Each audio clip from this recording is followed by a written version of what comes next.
नमस्ते दोस्तों, स्वागत है आपका आर के नोवेल में। इस नोवेल का पूरा श्रेय मूल लेखक को जाता है। अगर आपको यही नोवेल पसंद आए तो कृपया करके लाइक एंड सब्सक्राइब करें। डिस्क्लेमर, यह वीडियो केवल मनोरंजन और शैक्षणिक उद्देश्यों के लिए बनाया गया है। इस उपन्यास में सभी नाम, पात्र, व्यवसाय, स्थान, घटनाएं सभी लेखक की कल्पना की उपज है। कसकर भींच ली। कुआंग किंग, तुम्हें क्या हुआ है? हान यानर, जो उसके बगल में थी, ने देखा कि कुआंग किंग अजीब व्यवहार कर रहा था और उसने पूछा, चलो इसे देखने के बाद बात करते हैं। मो फैन ने सहजता से जवाब दिया और भाग निकला। मो किंग कुआंग को भी पता था कि यह इन चीजों के बारे में सोचने का समय नहीं है, इसलिए उन्होंने गंभीर भाव से कहा, कुछ नहीं, चलो देखते रहें। मंच पर चेन शी और लिन यांग पहले से ही लड़ रहे थे। एक छोटी सी जगह में वे एक दूसरे पर मुक्के बरसा रहे थे, लेकिन कोई भी समझदार व्यक्ति देख सकता था कि चेन शी असल में नुकसान में था। उसके ज्यादातर हमले लिन यांग रोक देता था, जबकि लिन यांग के कुछ घूंसे हमेशा उस पर ही पड़ते थे। चिलचिलाती गर्मी के कारण उसके कपड़ों में कई छेद हो गए और उसकी हथेलियां भी जलने लगीं। दूसरी ओर लिन यांग की हथेलियों पर केवल खून के कुछ धब्बे और कड़ी लड़ाई के कारण सभी चोटें थीं। चेन शी ने अपने दिल में दहाड़ते हुए कहा, लिन यांग इतना मजबूत क्यों है? उसने तो कोई मार्शल आर्ट भी नहीं इस्तेमाल की थी। मेरे पृथ्वी निर्मित शरीर पर वो कैसे हावी हो सकता था? अगर आप इसी तरह चलते रहे तो हार जाओगे। नहीं, मैं हार नहीं सकता। मैंने लिन यांग से लड़ने के लिए अपनी इच्छा जाहिर की है। अगर मैं हार गया तो डीन झेंग मेरे बारे में क्या सोचेंगे? अगर मैं हार गया तो वह बच्चा कुआंग किंग मेरी तरफ कैसे देखेगा? मैं एक प्रतिभाशाली व्यक्ति हूँ जो शीर्ष मार्शल आर्ट चैंपियन बनने के लिए किस्मत में है। मैं एक ऐसा प्रतिभाशाली व्यक्ति हूँ जो निश्चित रूप से अपने भाई से आगे निकल जाएगा। मैं चेन शी हूँ, चेन कांग का तथाकथित भाई नहीं। मैं चाहता हूँ कि हर कोई जान ले कि चेन कांग मेरे चेन शी का भाई है। चेन शी ने लिन यांग का एक मुक्का झेला, अपना सिर उठाया और मुंह भर खून थूक दिया, फिर कई कदम पीछे हट गया। फिर वह अपनी गति के साथ हवा में ऊंची छलांग लगाई। उसके हाथ पंजे की तरह नीचे की ओर वार कर रहे थे। जेल का हाथ, मरो। उन्होंने अपनी शेष बची सच्ची ऊर्जा को जुटाया और अपना सारा ध्यान कारागार दमनकारी हाथ के प्रदर्शन पर केंद्रित किया। कारावास दबाने वाला हाथ। इस पागल ने अभी तक इसमें महारत हासिल नहीं की है। यह एक मार्शल आर्ट है जिसका अभ्यास केवल ग्रैंड मास्टर स्तर पर ही किया जा सकता है। यह देखकर कांग यू चिल्लाया, कारागार को दबाने वाला हाथ। चेन परिवार की अनोखी मार्शल आर्ट, एक मध्यम स्तर की पृथ्वी श्रेणी की मार्शल आर्ट जो केवल एक गुरु ही कर सकता है। उसकी हिम्मत कैसे हुई? गुहोंगई ने अपने लाल होंठ थोड़े से खोले और अविश्वास से मंच पर चेन शी को देखा। चेन शी, रुको। रेफरी भी यह देखकर चौंक गया। चेन शी की हिम्मत कैसे हुई यह चाल चलने की? यदि वह इसका उपयोग करता तो चाहे वह लिन यांग को हरा पाता या नहीं, चेन शी का हाथ अपंग हो जाता। चेन शी क्योटो के एक प्रसिद्ध प्रतिभाशाली व्यक्ति थे। उनकी मृत्यु सचमुच झोंगझो के लिए एक बड़ी क्षति थी। यह सोचते हुए रेफरी अचानक कूद गया और अपने जीवन की सबसे तेज गति से चेन शी की ओर दौड़ा। चेन शी को आगे बढ़ने से रोकने की कोशिश कर रहा था, लेकिन समय ने उन्हें उसे रोकने का मौका नहीं दिया। चेन शी का कारागार दमनकारी हाथ अपनी प्रचंड सच्ची ऊर्जा और रक्त की धुंध के साथ जो उसकी बाह से लगातार फूट रही थी, लिन यांग की ओर बढ़ा। खून की गंध के साथ शक्तिशाली हमले को महसूस करते हुए लिन यांग को पता था कि प्रतिद्वंद्वी शायद अपनी पूरी कोशिश कर रहा है और वह शायद अपने भौतिक शरीर से इसका सामना नहीं कर पाएगा। अग्नि देवता मुट्ठी। लिन यांग की मुट्ठियां धधकती लपटों से प्रज्वलित हो उठीं। उन्होंने एक घोड़े की मुद्रा अपना ली और अपनी सारी ऊर्जा जुटा दी। अग्निदेव मुट्ठी एक जमीनी स्तर की मार्शल आर्ट है जो उसे औषधि संत द्वारा प्रदान की गई थी। इसे मूल रूप से कुआंग किंग से निपटने के लिए तैयार किया गया था, जिसने फूल चुनने वाला खजाना दर्पण प्राप्त कर लिया था। लिन यांग एक प्रतिभाशाली व्यक्ति है और उसके पास अपनी रक्षा के लिए एक दिव्य कौशल है। उसने केवल 2-3 दिनों में ही छोटी मोटी सफलताएं प्राप्त कर ली हैं। अगर वह इस कौशल का उच्च स्तर तक अभ्यास करे तो वह पहाड़ों और नदियों को लगभग जला सकता है। तुम अपनी जान जोखिम में डालना चाहते हो, है ना? तुम ताकतवर हो, लेकिन मैं उससे भी ज्यादा ताकतवर हूँ। लिन यांग दहाड़ा और उसकी मुट्ठी आग की लपटों में लिपटी हुई आसमान में उठ गई। चिलचिलाती गर्मी ने आसपास के स्थान को लगभग शून्य में बदल दिया। धमाका, अखाड़ा हिल गया। वल्कन मुट्ठी और जेलदमन हाथ आमने सामने थे, मानो समय इस क्षण पर रुक गया हो। लिन यांग ने चेन शी की खूनी हथेली को रोकने के लिए अपनी मुट्ठियां उठाई। उसके पैरों के नीचे की जमीन फट गई थी और उसका आधा बछड़ा भी जमीन में दब गया था। कौन जीता? यह वहां उपस्थित सभी लोगों की आवाज थी। लिन यांग की अग्निदेव मुट्ठी की शक्ति को कम करके नहीं आंका जाना चाहिए। यह एक उच्च स्तरीय मार्शल आर्ट होनी चाहिए। दोनों एक दूसरे से लड़ने के लिए उच्च स्तरीय मार्शल आर्ट का इस्तेमाल करते हैं। कौन जीतेगा? जेल दमनकारी हाथ या अग्निदेव मुट्ठी? लिन यांग जीत गया। मो फैन ने धीरे से ये 4 शब्द कहे जो मो किंग कुआंग के दिल में फट पड़े। मानो मो फैन के शब्दों के अनुरूप चेन शी ने जेल दमनकारी हाथ का प्रदर्शन करने के लिए जिस हाथ का इस्तेमाल किया था वह अचानक हिल गया। यह तुरंत ही खूनी धुंध में बदल गया और पूरा व्यक्ति हवा से नीचे गिर गया। रेफरी एक क्षण के लिए स्तब्ध रह गया, फिर चेन शी के पास पहुंचा और अपनी पूरी ताकत लगाकर चेन शी पर कई एक्यूपॉइंट्स दबाए जिससे बहते हुए खून को बलपूर्वक रोका जा सके। वह चिल्लाया, डॉक्टर को बुलाओ, डॉक्टर को बुलाओ, जल्दी। लिन यांग ने धीरे से अपनी दुखती मुट्ठियों को वापस खींच लिया, अपने शरीर के दर्द को कम करने के लिए अपने कंधों को हिलाया और मो किंग कुआंग को ठंडेपन से देखा, उतने ही अहंकार और तथ्यात्मक रूप से जैसे उसने उसके स्तर को पार करके उसे हराया था। उसने अपनी उंगली होठों पर रख ली और पूरा दर्शक वर्ग चुप हो गया। चेन शी ने अपनी जान जोखिम में डाली, लेकिन उसकी अप्रत्याशित हार ने उन्हें गहरा सदमा पहुंचाया। अगर वह इसे गुरु के अलावा किसी और रूप में इस्तेमाल करता तो क्या होता? जब मो किंग कुआंग ने चेन शी को इस तरह देखा तो ऐसा लगा जैसे उसने खुद को लिन यांग को हराने के लिए प्रतिबंधित दवाएं लेते हुए देखा हो।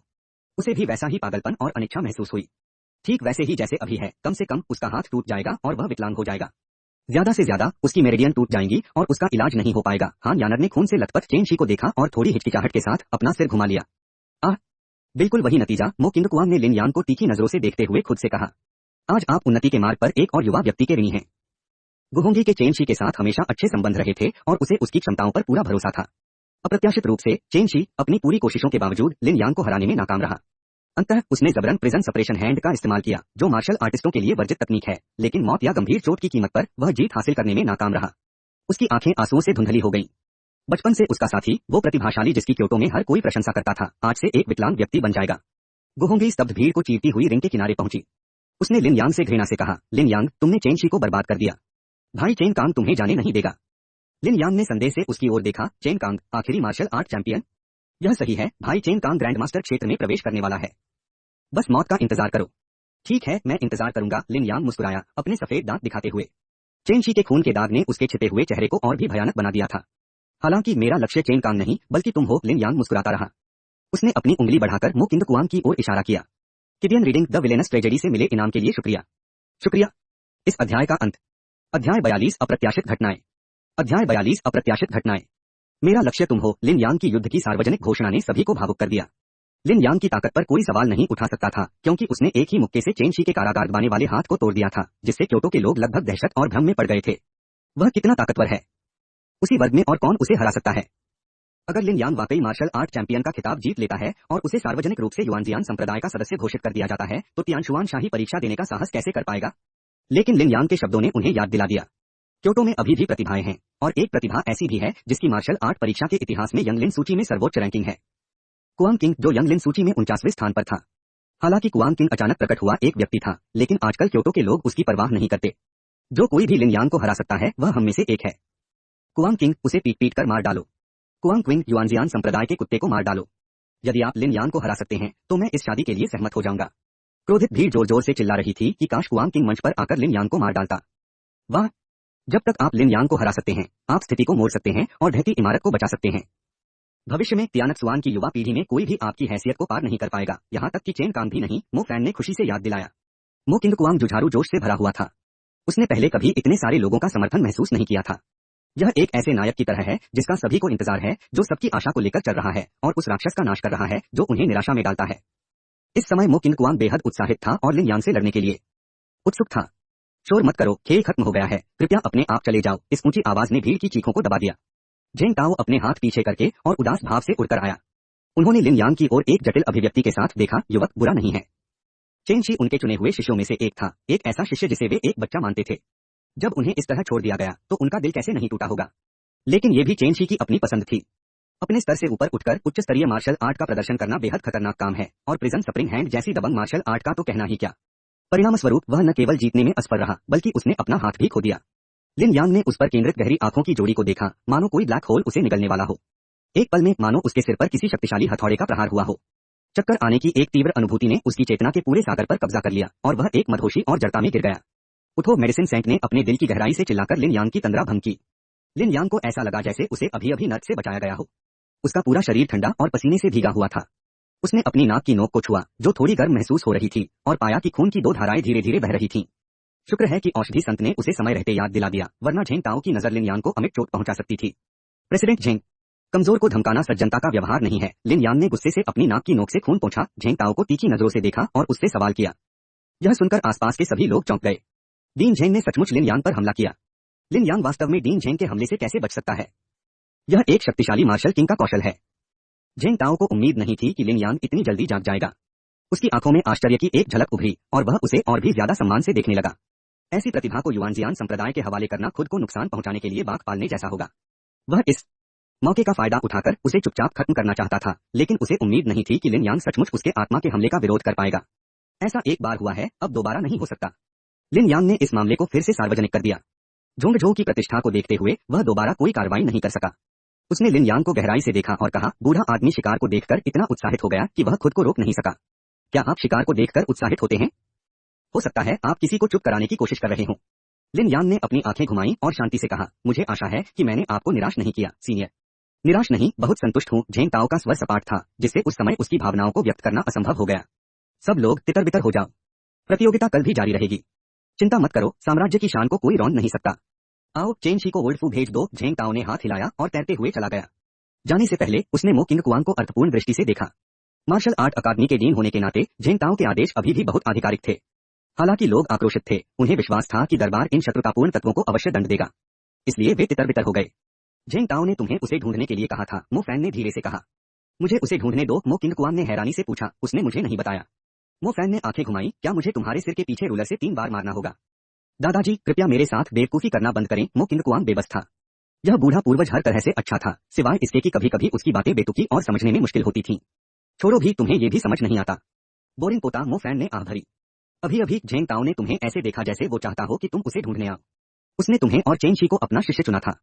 अब जब चेन शी बेकार हो गया है तो तुम ही बचे हो। उसके रूपरंग को देखते हुए वह निश्चित रूप से आपसे लिन यान से निपटने के तरीके के बारे में बात करेगा। वह यह भी पूछ सकता है कि आपने पिछले दिन अखाड़े में चू यानरान को कैसे अपमानित किया था। मो किंग कुआंग हैरान रह गया। तो हुआ ये। दादाजी आपके विचार से आपके पोते को इससे कैसे निपटना चाहिए? सब कुछ बताओ। उसे मेरी असली पहचान भी बताओ। मो किंग कुआंग दंग रह गया। बेशक चेन शी बेकार है, इसलिए आप लगभग निश्चित रूप से झेंग ताओ के शिष्य बन सकते हैं। आप उसके प्रति जितने ईमानदार होंगे, उसका विश्वास जीतने की संभावना उतनी ही अधिक होगी। इसके अलावा आपकी पहचान लिन यान को पता चल गई है।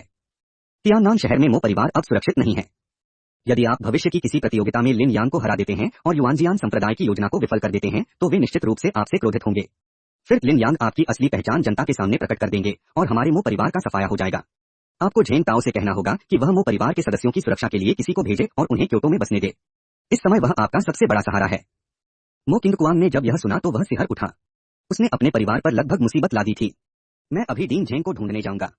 कुआंग क्विंग की अभिव्यक्ति ठीक नहीं थी और वह जल्दी से बाहर चला गया। हान यानेर ने उत्सुकता से पूछा, कुआंग क्विंग आप कहाँ जा रहे हैं? मैं डीन झेंग को ढूंढने जा रहा हूँ। यह कहकर मो किंग कुआंग बिना पीछे देखे चला गया। क्या वह डीन झेंग से मिलने भी गया था? मैच के बाद झेंग ताओ से मिलने जाने वाला आखिरी व्यक्ति हाल ही में पराजित चेन शी था। क्या ऐसा हो सकता है कि कुआंग क्विंग भी लिन यान से पहले ही भिड़ना चाहता था? कोई आश्चर्य नहीं कि हान यानर ने मो क्विंग कुआंग के चेहरे के भावों को उदास से उज्जवल होते देखा। लिन यान की ताकत ने उसे अभी भी बहुत दबाव में रखा होगा। उन्होंने सार्वजनिक रूप से युद्ध की घोषणा कर दी है। अगर वह एक आदमी है तो वह इससे कैसे बच सकता है? और तो और मुझे तो लग रहा है कि उन दोनों के बीच कोई पुरानी दुश्मनी होगी। तांग यू ने मो किंग कुआंग की पीछे हटती पीठ को देखते हुए धीरे से कहा। इस अध्याय का अंत। अध्याय 43 युद्ध सम्राट। अध्याय 43 युद्ध सम्राट।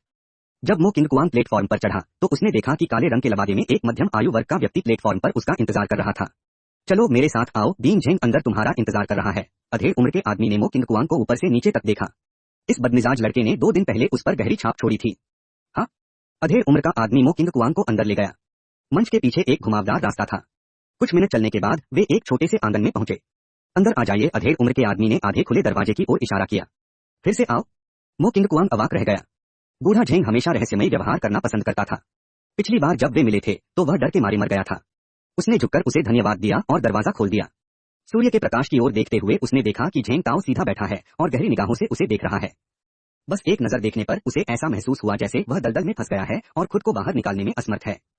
मो किंग कुआंग ने केवल यह महसूस किया कि एक हथौड़े ने उसकी चेतना के सागर पर जोर से प्रहार किया। उसकी पुतलियां धीरे धीरे फैल गईं और उसकी चेतना धुंधली होने लगी। खांसी खांसी। मो फैन ने सही समय पर खांसी एक बहरा करने वाली घंटी की तरह मो किंग कुआंग को जगा दिया। मो किंग कुआंग का पूरा शरीर कांप उठा। उसका दिल जोरों से धड़क रहा था और उसने झेंग ताओ को कुछ भय से देखा। क्या उसी ने मुझ पर हमला किया था? मेरे पास विरोध करने का कोई मौका ही नहीं था। उसने मुझ पर हमला क्यों किया? मो किंग कुआंग घबरा गया। अगर झेंग ताओ सचमुच उसे मारना चाहता तो उसके पास बचने का कोई मौका नहीं होता। मो किंग कुआंग को जल्दी से होश में आते देख झेंग ताओ के चेहरे पर आश्चर्य झलक रहा था। हाँ, एक सांस। One breath. दीन, क्या आप मेरा परीक्षण कर रहे हैं? मो किंग कुआंग ने संकोच से पूछा। मैं बस यह जानना चाहता हूँ कि क्या तुमने लिन यान से मुकाबला करने की क्षमता है? मैंने अभी अभी लिन यान का परीक्षण किया था और वह भी बिल्कुल तुम्हारे जैसा ही था। एक सांस से भी कम समय में होश में आ गया। तुम भी बुरे नहीं हो, वह तुम्हें एक मजबूत प्रतिद्वंद्वी मानता है और उसके अपने तर्क हैं। झेंग ताओ का वैभव गायब हो गया और वह एक बार फिर किसी पड़ोसी बूढ़े आदमी जैसा दिखने लगा। लिन यान ने भी सांस ली। मो किंग कुआंग बेहद हैरान था। पता चला कि लिन यान ने पहले मंच पर जो कहा था कि बड़ा छोटे को धमका सकता है, वह सच था। लेकिन मुझे अपने पूर्वजों से मदद मिली। लिन यान को अपनी अंगूठी में औषधि संत से सुरक्षा मिली होगी। अन्यथा चाहे वह और मैं कितने भी प्रतिभाशाली क्यों न हो, हम राजा स्तर के शक्तिशाली व्यक्ति के तरीकों का विरोध नहीं कर सकते। आओ बैठ जाओ। घबराओ मत। झेंग ताओ ने हाथ हिलाया और चाय का कप निकालकर बगल वाली सीट पर रख दिया। अभी घबराओ मत। जैसे ही मैं अंदर आया तुमने बिना वजह मुझ पर हमला कर दिया। अगर उस बूढ़े पूर्वज ने दखल न दिया होता तो मैं बेवकूफ बन जाता या कम से कम एक बड़ी परछाई बनकर रह जाता। मैं घबराता कैसे नहीं। हालांकि मो किंग कुआंग फिर भी बैठ गया, ध्यान से गर्म चाय का एक घूंट लिया और उसकी हिंसक रूप से धड़कती छाती आखिरकार थोड़ी शांत हो गई। क्या लिन यान से तुम्हारी कोई पुरानी दुश्मनी है? क्या तुमने चेन शी को उसकी असली पहचान भी बताई थी? झेंग ताओ ने बिना किसी भावना के धीरे से पूछा। हाँ, मो किंग कुआंग ने सब कुछ कबूल करने का मन बना लिया था, इसलिए उसने स्वाभाविक रूप से सच्चाई से जवाब दिया। आपका नाम कुआंग किंग भी नकली होना चाहिए। हाँ, मो किंग कुआंग ने फिर भी सिर हिलाया। क्या तुम मुझसे कुछ नहीं मांगोगे? झेंग ताओ मुस्कुराया और मो किंग कुआंग की ओर देखा, मानो वह किसी थैले में रखे खिलौने को देख रहा हो या मानो वह किसी जादुई खजाने को देख रहा हो। इस नजर में कोई धमकी या जानलेवा इरादा नहीं था, लेकिन इससे मो किंग कुआंग को बहुत असहज महसूस हुआ। वह सब कुछ जानता है। वह मेरी असली पहचान भी जानता है। मो किंग कुआंग का चेहरा एकदम बदल गया। मो फैन ने लापरवाही से कहा, वे उस समय स्वर्णिम पीढ़ी के रूप में जाने जाते थे, उन्हें इतनी आसानी से कैसे मूर्ख बनाया जा सकता है? उसने मो किंग कुआंग से सच बताने के लिए कहा, क्योंकि उसने अनुमान लगाया कि झेंग ताओ पहले ही मो किंग कुआंग की असली स्थिति को समझ चुका था और अवसर खो चुका था। सौभाग्य से यह एक अच्छा समय था जब लिन यांग ने चेन शी को हराया और तियानक सुआन के लोग नाराज थे। क्यों न आप ईमानदार, खुले और ईमानदार बने और जो आपको चाहिए उसे प्राप्त करें। मो किंग कुआंग ने जोर से निगला, अपने सामने रखा चाय का प्याला उठाया और एक ही घूंट में उसे गटक गया, इस बात की परवाह किए बिना कि चाय बहुत गर्म है। उसने अपने अंदर के डर को थोड़ा दबाया, करवट ली और जमीन पर घुटनों के बल बैठ गया। मेरा असली नाम मो किंग कुआंग है और मैं तियाननान शहर में मो परिवार का युवा गुरु हूँ। चूंकि मैं युआनजियान संप्रदाय की शिष्य भर्ती प्रतियोगिता में लिन यांग से हार गया था, इसलिए मुझे अपमानित किया गया और युआनजियान संप्रदाय ने मेरा वादा रद्द कर दिया। इसलिए मैंने अपनी मौत का नाटक किया और झोंक-झोंक भाग गया। मैं डीन से आपकी समझ की भीख मांगता हूँ। झेंग ताओ ने उस आदमी को देखा जो कभी तियानान शहर का नंबर 1 प्रतिभाशाली व्यक्ति था। उन्होंने तियानक सुआन क्षेत्र में कुआंग किंग नाम के समान आयु के सभी लोगों की जांच की, लेकिन उन्हें इस लड़के से मेल खाने वाला कोई नहीं मिला। अगर लिन यांग की पहचान उजागर नहीं हुई होती तो दोनों के बीच गहरी नफरत उजागर हो जाती। लिन यांग से शुरू करके लिन यांग और चू यानरान के दुश्मनों की जांच करें। कदम दर कदम टटोलने के बाद उन्हें पता चला कि मो किंग कुआंगलाई सुपर प्लेबॉय जो कभी तियानान शहर में प्रसिद्ध था और जिसके बारे में अफवाह थी कि उसकी मृत्यु हो गई है। ओह, आप बहुत प्रतिभाशाली हैं। भले ही आप लिन यांग से हार गए हों, युआनजियान संप्रदाय को आप जैसी प्रतिभा को नहीं छोड़ना चाहिए। आपने अपनी मौत का नाटक क्यों किया और झोंगे में घुस आए? झेंग ताओ ने शांति से पूछा। उस दिन युद्ध में मेरी हार हुई और मेरे मेरिडियन नष्ट हो गए। युआनजियान संप्रदाय को बर्बादी की जरूरत नहीं पड़ेगी। लिन यांग बेहद प्रतिभाशाली हैं और हम मरते दम तक लड़ रहे हैं। अगर मैं युआनजियान संप्रदाय में शामिल हो जाता तो शायद अब तक मर चुका होता, मो किंग कुआंग ने घृणा से कहा। लेकिन अब आप जीवित हैं और स्वस्थ हैं और आपने अपना बड़ा नाम कमाया है। आपकी ताकत लिन यांग से भी थोड़ी ज्यादा है। उस दिन जब मैं मृत्यु के कगार पर था, मेरे पिता ने मुझे पैतृक भूमि में बसाया। हमारे पूर्वजों द्वारा छोड़े गए खजाने की मदद से मैं अपनी मध्याह्न रेखाओं का पुनर्निर्माण कर सका और अपनी साधना को पुनः प्राप्त कर सका। मुझे हमारे पूर्वजों द्वारा छोड़ी गई जंगली हवा और गिरते पत्तों की कला भी प्राप्त हुई। इस तरह आज कुआंग किंग अस्तित्व में आया। मो फैन ने मो किंग कुआंग को यह बहाना दिया था कि वह क्यों पुनर्जीवित हुआ। मो परिवार के पूर्वज, लेकिन वह तो 600 साल पहले के युद्ध सम्राट मो फैन है। झेंग ताओ ने यह सुनकर अपनी भौहें उठाईं। युद्ध सम्राट मो फान 600 साल पहले के एक महाशक्तिशाली योद्धा थे। उनकी युद्ध शैली भयंकर और दबंग थी और उन्हें युद्ध सम्राट के नाम से जाना जाता था। जब वे वृद्ध हो गए तो उन्होंने तियाननान शहर में मो परिवार की स्थापना की और कुछ ही समय बाद उनकी मृत्यु हो गई। मो परिवार कभी शक्तिशाली था और तियानशुआन साम्राज्य में उसका सबसे ज्यादा प्रभाव था। दुर्भाग्य से उनके वंशज इस जिम्मेदारी के लिए तैयार नहीं थे और 3 पीढ़ियों के भीतर ही परिवार का पतन हो गया। अब वे तियाननान शहर के एक छोटे से कोने में फंसे हुए स्थानीय रईसों की तरह हैं। युद्ध सम्राट, ये क्या बकवास है? मरने से पहले उन्होंने मुझे ऐसा नाम दिया। क्या तुम्हें नामकरण का कोई ज्ञान है? मो फैन इस घटिया सिस्टम की शिकायत करने से खुद को रोक नहीं पाया। मेरे पूर्वज कोई और नहीं बल्कि युद्ध सम्राट मो फैन हैं। मो किंग कुआंग को नहीं पता था कि मो फैन को इस उपाधि की ज्यादा परवाह नहीं है और उसने इसे गर्व से स्वीकार किया। वह मो फैन के पूर्वज की कहानी सुनते हुए बड़ा हुआ था। उसका परिवार हमेशा उसे एक ऐसे बच्चे के रूप में देखता था जो भविष्य में मो फैन के पूर्वज जितना ही प्रसिद्ध होगा। किसने सोचा होगा कि भाग्यवश वह लिन यांग द्वारा पराजित और मारा गया, लेकिन मो फैन के पूर्वज द्वारा अप्रत्याशित रूप से पुनर्जीवित कर दिया गया, जिन्होंने तब से उसके विकास में उसका मार्गदर्शन किया। तो आप युद्ध सम्राट के वंशज हैं। मुझे उम्मीद नहीं थी कि उन्होंने इतनी बड़ी योजना छोड़ी होगी। आपके यहाँ आने से मो परिवार अगले 100 सालों के लिए एक नींव रख सकता है। झेंग ताओ ने समझ में सिर हिलाया। जब वह प्रसिद्धि की ऊंचाइयों पर पहुंचे तो मो परिवार पूरी तरह से पतन की ओर अग्रसर था। उन्होंने यह भी कहा कि युद्ध सम्राट एक नायक थे, लेकिन उनके वंशज इतने अयोग्य थे। तियानक सुआन साम्राज्य में किसी भी शाही वंश का पतन इतनी जल्दी कभी नहीं हुआ। अब जबकि रानी झान उसके सामने है तो वह मो परिवार के उत्थान को अपनी आंखों से फिर से देख सकता है। किडियन रीडिंग क्यूआक सुवेजन को इनाम के लिए धन्यवाद। इस अध्याय का अंत। अध्याय 44 तुम्हें इसका पछतावा होगा। अध्याय 44 तुम्हें इसका पछतावा होगा। मो किंग कुआंग को राहत महसूस हुई जब उसने देखा कि झेंग ताओ को भी अपने पूर्वज के प्रति कुछ सम्मान था। उन्होंने आगे कहा, कृपया डीन हमारे मो परिवार को क्योटो स्थानांतरित करने में मदद करें। अगर मैंने युआनजियान संप्रदाय की योजना को विफल कर दिया तो हमारे परिवार को निश्चित रूप से नुकसान होगा। यह सुनकर झेंग ताओ मुस्कुराया और पूछा, क्या आप यह कह रहे हैं कि आप पूरी तरह से आश्वस्त हैं कि आप लिन यांग को हरा सकते हैं? हाँ, मो किंग कुआंग ने दृढ़ता से कहा। वास्तव में वह पूरी तरह से आश्वस्त नहीं था, लेकिन इस समय वह कायरता नहीं दिखा सकता था। हाँ, तुम बहुत महत्वाकांक्षी हो, झेंग ताओ ने बिना किसी प्रतिबद्धता के मुस्कुराते हुए कहा। अगर तुम्हें लिन यांग को हराने का पूरा यकीन भी हो तो भी मैं तुम्हें ऐसा करने के लिए मजबूर नहीं करूंगा। आपको पता होना चाहिए कि मेरे पास अभी भी एक चौथी श्रेणी का विशेषज्ञ है जिसने अभी तक कोई कदम नहीं उठाया है। अगर मैं उस चौथी श्रेणी के विशेषज्ञ को अगले दौर में लिन यांग से लड़ने के लिए भेजूं तो क्या उसे खत्म करना आसान नहीं होगा? मो किंग कुआंग ने अपना सिर हिलाया। नहीं, लिन यांग नहीं हारेगा। जेंग ताओ यह सुनकर चकित रह गया और हास्यास्पद लहजे में बोला, तुम्हारा मतलब है कि चौथी श्रेणी का मास्टर लिन यांग को नहीं हरा सकता? वह तो बस दूसरी श्रेणी का मार्शल आर्टिस्ट है। किसी उच्च स्तर के व्यक्ति को चुनौती देने की भी एक सीमा होनी चाहिए। वह हारेगा नहीं। मुझसे मिलने से पहले उसका हारना नामुमकिन था। मो किंग कुआंग ने जेंग ताओ की आंखों में दृढ़ता से देखा और जोर देकर कहा, हाँ, तुम्हारा मतलब है तुम अकेले हो जो लिन यांग को हरा सकते हो? कोई और ऐसा नहीं कर सकता। इस मार्शल आर्ट परीक्षा में बैठने वाले उम्मीदवारों में मैं ही एकमात्र ऐसा व्यक्ति हूं जिसके पास उसे हराने की संभावना है। मो किंग कुआंग को जेंग ताओ के स्वर में व्यंग्य की परवाह नहीं थी। जेंग ताओ निराश दिखे, उन्हें गहरी नजर से देखा और हाथ हिलाते हुए कहा, चले जाओ। युवा जोश अच्छी बात है, लेकिन दुनिया के नायकों को कम आंकना वर्जित है। डीन, मेरा परिवार? अज्ञानी लड़के, यह मानते हुए कि तुम में कुछ प्रतिभा है, मैं पहले तुम्हारे परिवार की देखभाल के लिए किसी को भेजूंगा। अगले दौर में मैं लिन यांग के खिलाफ लड़ने के लिए एक चौथी श्रेणी के मार्शल कलाकार की व्यवस्था करूंगा। मैं देखना चाहता हूं कि क्या यह लिन यांग तुमसे मिलने तक टिक पाता है। जेंग ताओ का चेहरा ठंडा पड़ गया। मो किंग कुआंग एक अच्छा उम्मीदवार है, लेकिन उसका अभिमानी स्वभाव चेन शी से भी बदतर है, जिससे वह बहुत निराश है। चेन शी पहले ही फेल हो चुका है। हालांकि भले ही मो किंग कुआंग इस मार्शल आर्ट परीक्षा में शीर्ष स्थान हासिल कर ले, लेकिन ऐसे चरित्र के साथ वह जेंग ताओ का शिष्य बनने के लायक नहीं है। डीन, बात करना बंद करो और जाओ। जेंग ताओ ने अधीरता से अपनी आस्तीनें लहराई और हवा के एक झोंके ने मो किंग कुआंग को दरवाजे से बाहर उड़ा दिया और वह जमीन पर गिर पड़ा। दरवाजा अपने आप बंद हो गया क्योंकि वह उसे देखना नहीं चाहता था। मो किंग कुआंग का चेहरा बेहद बदसूरत लग रहा था। जेंग ताओ मो परिवार को क्योटो ले जाने के लिए राजी नहीं हुआ, जिससे वह बहुत चिंतित था। देखभाल का एक हल्का सा शब्द भी उसे सहज महसूस नहीं करा सका। वह अनिच्छा से कमरे में चिल्लाया, राष्ट्रपति जेंग, आपको इसका पछतावा होगा। कमरे में कोई आवाज नहीं थी, मानो कोई भी वहां नहीं था। चलो चलते हैं, कल मुकाबले के बाद वो तुम्हें ढूंढने आएगा। मो फैन ने बिना किसी चिंता के उदासीनता से कहा। लेकिन पूर्वज, क्या होगा अगर लिन यांग सचमुच उस चौथी श्रेणी के मार्शल कलाकार से हार जाए? मो किंग कुआंग अभी भी थोड़ा चिंतित था। उसे इस बात का जरा भी अंदाजा नहीं था कि लिन यांग कितना ताकतवर है। उसने हमेशा अपने पूर्वजों से सुना था कि उसके अलावा कोई भी लिन यांग को नहीं हरा सकता। मुझे नहीं पता कि पूर्वज लिन यांग को बहुत ज्यादा महत्व देते हैं, या फिर वो अपना आत्मविश्वास बढ़ाने के लिए लिन यांग का इस्तेमाल करना चाहते हैं। उनका प्रतिद्वंदी चौथी कक्षा का मार्शल आर्टिस्ट है, इसलिए मुझे यकीन नहीं है कि मैं जीत पाऊंगा। चिंता मत करो, तुम्हारे अलावा उसे कोई नहीं हरा सकता। अगर तुम भी हारो तो जरूरी नहीं कि वह हारेगा ही। मो फैन ने शांति से कहा। मूल उपन्यास का कथानक कुछ इस प्रकार है। लिन यांग ने चौथी कक्षा के मार्शल आर्ट मास्टर को हराकर चैंपियनशिप जीती। उसे विश्वास था कि इस जीवन में यह चुना हुआ बेटा, लेखक का अपना बेटा, उसे उसके बूढ़े पिता को निराश नहीं करेगा। मो फैन पर पूर्ण विश्वास के साथ मो किंग कुआंग धीरे धीरे झेंग ताओ के आंगन से निकलकर यान्यू विला की ओर चल पड़ा। मो किंग कुआंग के जाने के कुछ समय बाद ही ऐसा हुआ।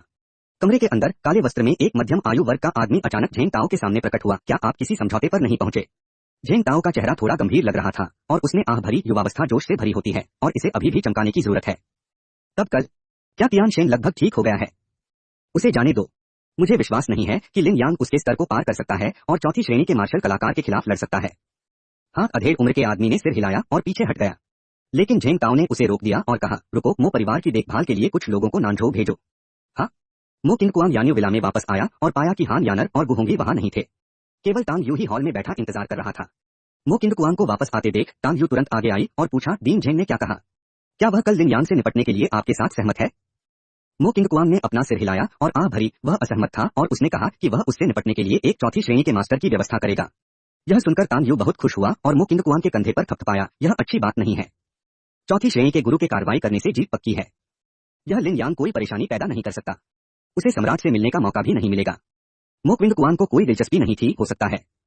मो किंग कुआंग का उदास मूड देखकर तांग यू ने उसे दिलासा दिया, डीन ने तुम्हें उससे लड़ने नहीं दिया क्योंकि वह तुम्हारी रक्षा कर रहा था। चेन शी पहले ही हार चुका है, इसलिए उससे मिलकर तुम्हें शायद कुछ हासिल न हो। चौथे दर्जे के गुरु को उससे निपटने दो और तुम आसानी से मार्शल आर्ट चैंपियन बन सकते हो और एक प्रसिद्ध गुरु पा सकते हो। क्या यह बढ़िया नहीं है? लिन यांग नहीं हारेगा। मो किंग कुआंग ने बस अपना सिर हिलाया, वह खुश नहीं था। तुमने कहा कि चौथी कक्षा का मास्टर लिन यांग से निपट नहीं सकता। क्या तुम्हें लगता है कि वह भगवान है? मो किंग कुआंग की बातों से तांग यू चौंक गई। उसने अपना हाथ उठाया और मो किंग कुआंग के माथे को छुआ। क्या तुम पागल हो? क्या डीन झेंग ने तुम्हें डांटा था? मैं मजाक नहीं कर रहा। मो किंग कुआंग ने झुंझलाहट में तांग यू का हाथ झटक दिया। छोड़ो, चलो अब इस बारे में बात नहीं करते, कल पता चल जाएगा। अच्छा, चेन शी कैसी है? मो किंग कुआंग ने पूछा। चेन शी के प्रति उसके मन में कोई अच्छी भावनाएं नहीं है, लेकिन वह उसके साथ एक गहरी पहचान महसूस करता है। उसका अनुभव उसके अपने अनुभव से कितना मिलता जुलता है। दोनों ने लिन यांग के खिलाफ लड़ाई लड़ी। दोनों को ऐसे साधनों का उपयोग करने के लिए मजबूर किया गया जो वे बर्दाश्त नहीं कर सकते थे और दोनों असफल रहे।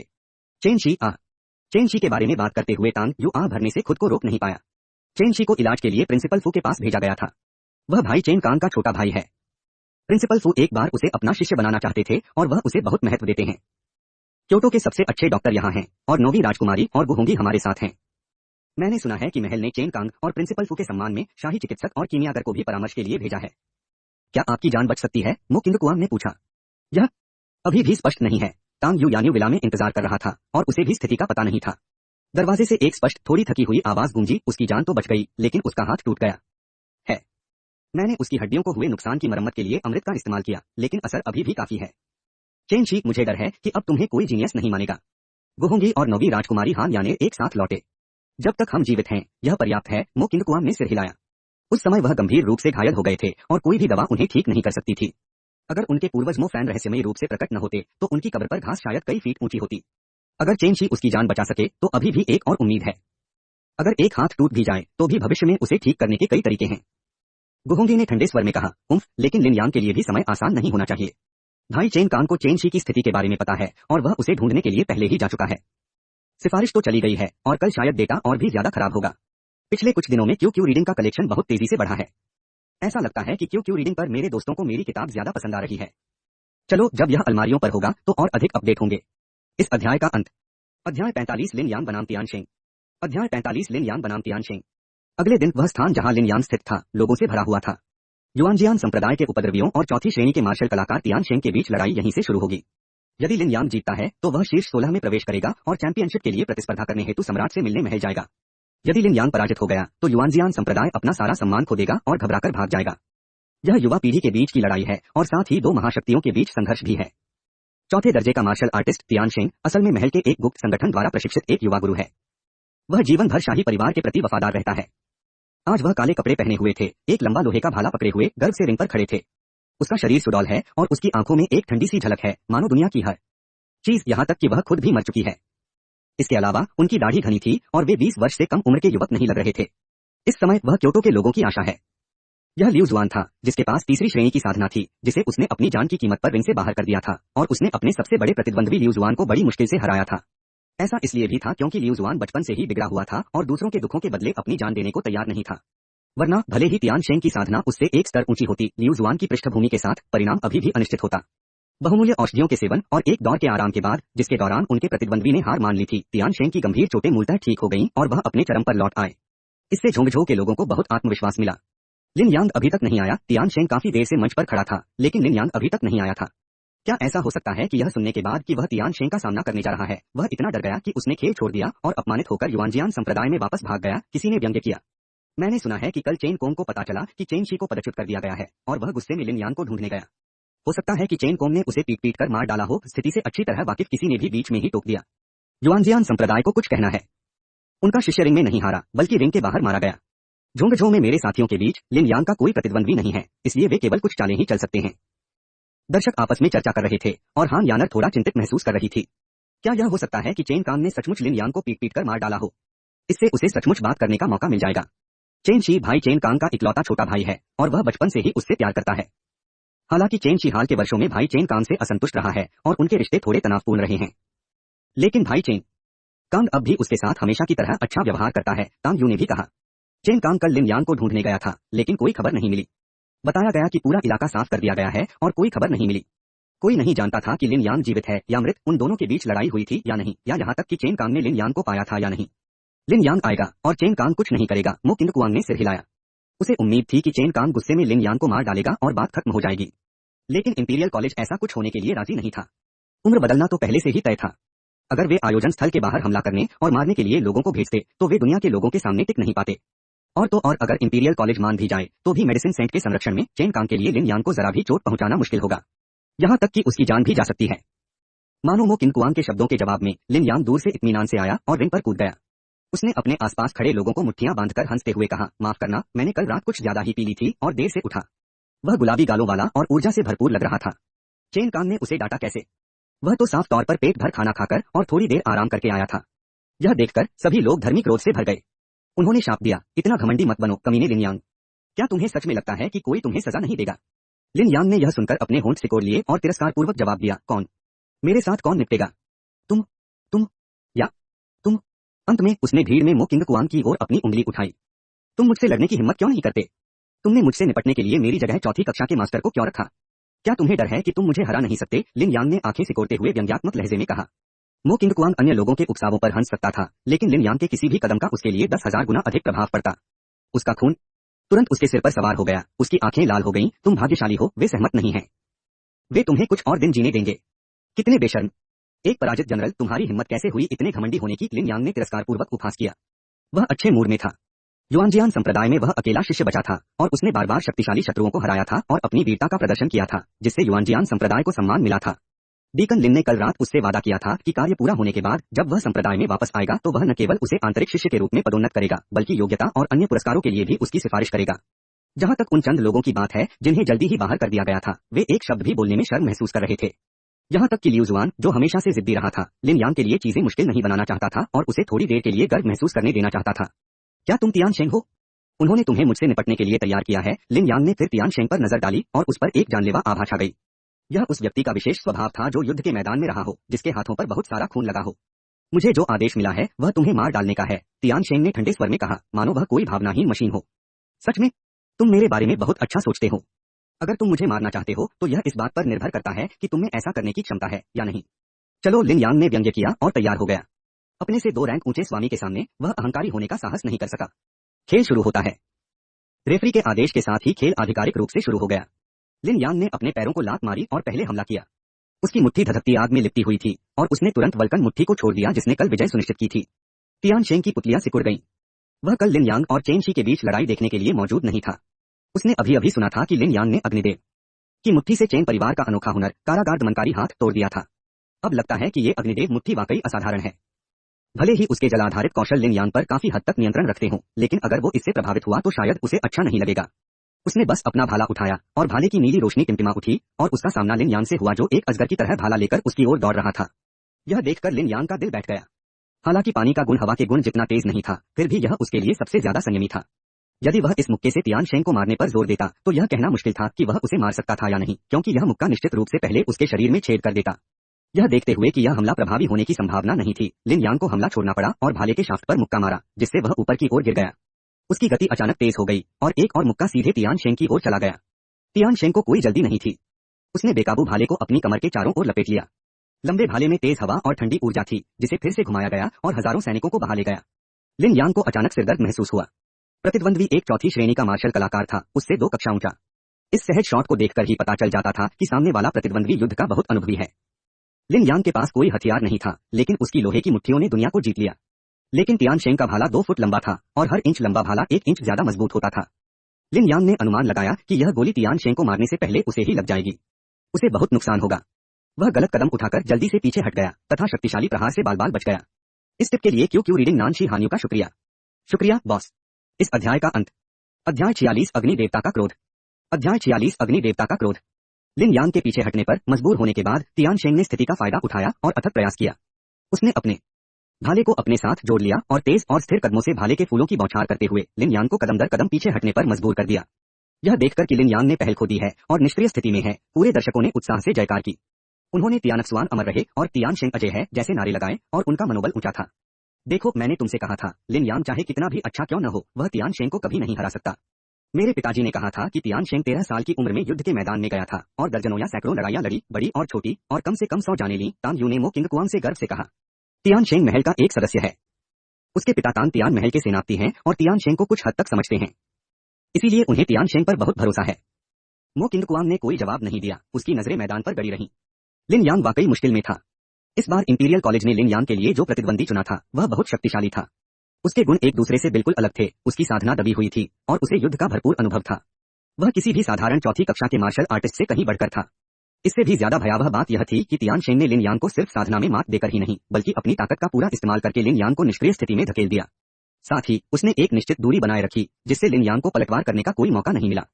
एक बार पहल खो जाने पर हम निरंतर दमन की दुविधा में फंस जाएंगे। लेकिन क्या लिन यांग इस तरह पराजित हो जाएगा? अगर मो फैन जवाब देते तो वह मो किंग कुआंग से स्पष्ट रूप से कहते, नहीं, लिन यांग चुना गया है, नायक का आदर्श। इस छोटी सी प्रतियोगिता में हारना उसके लिए बहुत शर्मनाक है। लेकिन असल में मंच पर लिन यांग एक हताश स्थिति में फंस गया था। तियान शेंग के भाले ने उसे एक कोने में धकेल दिया था और भाले की तेज रोशनी समय समय पर लिन यांग के शरीर पर पड़ रही थी। लिन यांग ने इस पल अपने दांत भींच लिए। ठंड और यिन ऊर्जा से भरी तेज भाले जैसी रोशनी ने उसे बहुत असहज महसूस कराया, खासकर इसलिए क्योंकि प्रतिद्वंद्वी का ग्रेड उससे 2 ग्रेड ऊंचा था और उनके गुण एक दूसरे से बिल्कुल अलग थे। उसने उन रहस्यमय कदमों का प्रयोग किया जो उसने अभी अभी सीखे थे और तियान शेंग की गोलीबारी से बचने की पूरी कोशिश की जो आकाश और पृथ्वी को ढक रही थी। वह बेहद चिंतित महसूस कर रहा था। लिन यांग, छिपना बंद करो, तुम हार जाओगी, मेडिसिन सेंट ने थोड़ी चिंता के साथ कहा। लिन यांग की कमजोरी पहले से ही बहुत ज्यादा थी और तियान शेंग की ताकत लिन यांग की उम्मीदों से कहीं ज्यादा थी। मूल रूप से उन्होंने सोचा था कि एक साधारण चौथी श्रेणी का मार्शल कलाकार अभी भी उच्च स्तरीय मार्शल आर्ट और भगवान स्तर के कौशल के माध्यम से दुश्मन से निपट सकता है, जीत हासिल करने के लिए खामियों की तलाश कर सकता है। दुर्भाग्य से तियान शेंग की साधना न केवल लिन यांग से 2 स्तर ऊंची है, बल्कि उसका युद्ध अनुभव भी सभी छात्रों में सबसे ज्यादा है। आखिरकार वह एक हत्या मशीन है जो बचपन से ही इस उद्योग में है। औषधि संत देख सकते थे कि यदि लिन यांग इसी तरह छिपता रहा तो वह केवल अपनी हार में देरी करेगा और हार को जीत में बदलने का कोई मौका नहीं मिलेगा। लेकिन वह चाल तोमो किंग कुआन के लिए आरक्षित है। अगर मैं इसे पहले ही इस्तेमाल कर लूं तो न सिर्फ मैं कमजोर पड़ जाऊंगा बल्कि वह भी तैयार हो जाएगा, लिन यांग ने अनिच्छा से कहा। उनके पास एक लंबे समय से छिपी हुई हत्यारी चाल भी है जो एक स्वर्ग विरोधी विधि है जो उनके देवस्तरीय मार्शल आर्ट स्वर्गीय अग्निकला के साथ आती है। यह कौशल अत्यंत शक्तिशाली है और इसमें बहुत ज्यादा ऊर्जा लगती है। उसने अभी अभी इसे सीखना शुरू किया है। अगर वह इसका इस्तेमाल करता है तो तियान शेंग को हराने की उसकी कुछ संभावना है, लेकिन अगले दौर की लड़ाई में उसे मुश्किल होगी। औषधि संत ने आह भरते हुए सलाह दी, तुम्हें यह समझना होगा कि अगर तुम अभी इसका इस्तेमाल नहीं करोगे तो तुम यह लड़ाई हार जाओगे। तुम वो किंग कुआन के खिलाफ लड़ने की बात भी कैसे कर सकते हो? लिन यांग उलझन में पड़ गया और उसने झांक कर देखा। मो किंग कुआन उसे गौर से देख रहा था, मानो उसकी आसन हार का मजाक उड़ा रहा हो। कोई बात नहीं, मैं हार नहीं सकता, लिन यांग ने अपना मन बनाया और दहाड़ा। उसके शरीर से भयंकर लपटें निकलने लगीं और झुलसा देने वाली हवा की लहरों ने तियान शेंग को पीछे हटने पर मजबूर कर दिया। लिन यांग अभी अभी उस मुश्किल से बाहर निकला था और उसे सांस लेने का मौका मिला था। उसने अपने मुंह के कोने से खून पोंछा, मो किंग कुआन की ओर उदासीनता से देखा और तीखे सफेद दांतों की 2 पंक्तियां दिखाईं, क्या तुम सिर्फ मेरे कौशल नहीं देखना चाहते? ध्यान से देखो, क्या तुम फंसे हुए जानवर की तरह लड़ोगे? सबने लिन यांग की तरफ देखा जो अभी अभी इस मुश्किल से बच निकला था। उसकी सांसें अनियमित हो रही थीं और उसके बाल बिखरे हुए थे। ऐसा लग रहा था कि उसके पास हालात को बदलने का कोई जरिया नहीं था। तियान शेंग का अभी अभी का दमन बहुत कारगर रहा। थोड़े से उपभोग से ही उसे सबसे बड़ा लाभ मिल गया। मूलतः यह कहा जा सकता है कि उसकी जीत निश्चित है। लेकिन मंच पर तियान शेंग के दिल में एक बुरी भावना थी। युद्ध के मैदान पर वर्षों तक लड़ने के अनुभव से उसे यह पता चल गया था कि उसके सामने खड़ा लिन यांग बेहद खतरनाक था। लिन यांग के हाथ तेजी से नाच रहे थे और पलक झपकते ही वह कई हाथों की मुहरों में बदल गए और उसके शरीर में असली ऊर्जा बेतहाशा बढ़ने लगी। आकाश में अग्नि तत्व तेजी से एकत्रित होने लगे और पूरे क्षेत्र का तापमान अस्वाभाविक रूप से कई डिग्री तक बढ़ गया। धीरे धीरे लिन यांग के पीछे कई फीट ऊंची एक लाल छाया दिखाई दी। प्रेत का चेहरा धुंधला था और उसने कवच पहना हुआ था। उसकी मुद्रा बिल्कुल लिन यांग जैसी ही थी, मानो लिन यांग कई गुना बड़ा हो गया हो। लाल लाल प्रेत एक शक्तिशाली दबाव छोड़ रहा था, मानो उसे इस दुनिया का होना ही नहीं चाहिए। दूरी पर ऊंचे मंच पर झेंग ताओ, जो शांत और संयमित था, ने अचानक अपनी अभिव्यक्ति बदल दी और उत्साहित होकर आराम कुर्सी से उठ खड़ा हुआ। वह आश्चर्य से अंगूठी की ओर देखने लगा, मानो उसे अपनी आंखों पर विश्वास न हो रहा हो। स्वर्ग और पृथ्वी में अजीबोगरीब घटनाएं। स्वर्गस्तर की मार्शल आर्ट। इस लिन यांग के पास स्वर्गस्तर की मार्शल आर्ट कैसे हो सकती है? उसने मन ही मन बुदबुदाया। उसके दिल में पछतावे की एक लकीर उभर आई। स्वर्ग और पृथ्वी में अजीबोगरीब घटनाएं। स्वर्गस्तर की मार्शल आर्ट। नहीं, हम उसे ऐसा नहीं करने दे सकते। यह देखकर तियान शेंग का दिल बैठ गया। उसने कभी सोचा भी नहीं था कि लिन यांग सचमुच स्वर्गीय स्तर की मार्शल आर्ट दिखा सकता है, जो काफी शक्तिशाली लगती थी। अगर वह ऐसा कर भी दे तो परिणाम का अंदाजा लगाना मुश्किल होगा। बिना किसी हिचकिचाहट के उसने अपना भाला फिर से लिन यांग की ओर फेंका, इस बात की परवाह किए बिना कि कहीं वह गलती से चोटिल न हो जाए। वह तो बस एक ही बार में जीतना चाहता था। लिन यांग के हाथों के निशान तेजी से बदलते रहे और उसके पीछे का विशाल छायादार हाथ भी उसके साथ बदलता रहा। तियान शेंग को सब कुछ की परवाह किए बिना उसे रोकने के लिए दौड़ते हुए देखकर लिन यांग ने व्यंग्य किया, चलो मैं मो किंग कुआन के लिए एक बैकअप योजना छोड़ देता हूँ, इसलिए मैं तुम्हें बलिदान देने वाला पहला व्यक्ति बनने दूंगा। लिन यांग ने धनुष की मुद्रा ली, धीरे से अपनी हथेलियां फैलाई और चिल्लाया, अग्नि, ईश्वर, क्रोध। उसके पीछे की परछाई ने धरती को हिला देने वाली गर्जना की तथा दोनों हथेलियों से प्रहार किया, जिससे भारी मात्रा में ऊर्जा प्रवाहित हुई। क्या? स्वर्गस्तर की मार्शल आर्ट? हान यानर ने चमकती आंखों से देखा। उसके शब्दों में अविश्वास का भाव साफ दिखाई दे रहा था। लिन यांग ने जो अचानक दृश्य रचा, उससे हर कोई हैरान था। किसी ने उम्मीद नहीं की थी कि लिन यांग, जो सिर्फ एक दूसरे दर्जे का मार्शल आर्ट कलाकार था, वास्तव में स्वर्गीय स्तर की मार्शल आर्ट का प्रदर्शन कर सकता है।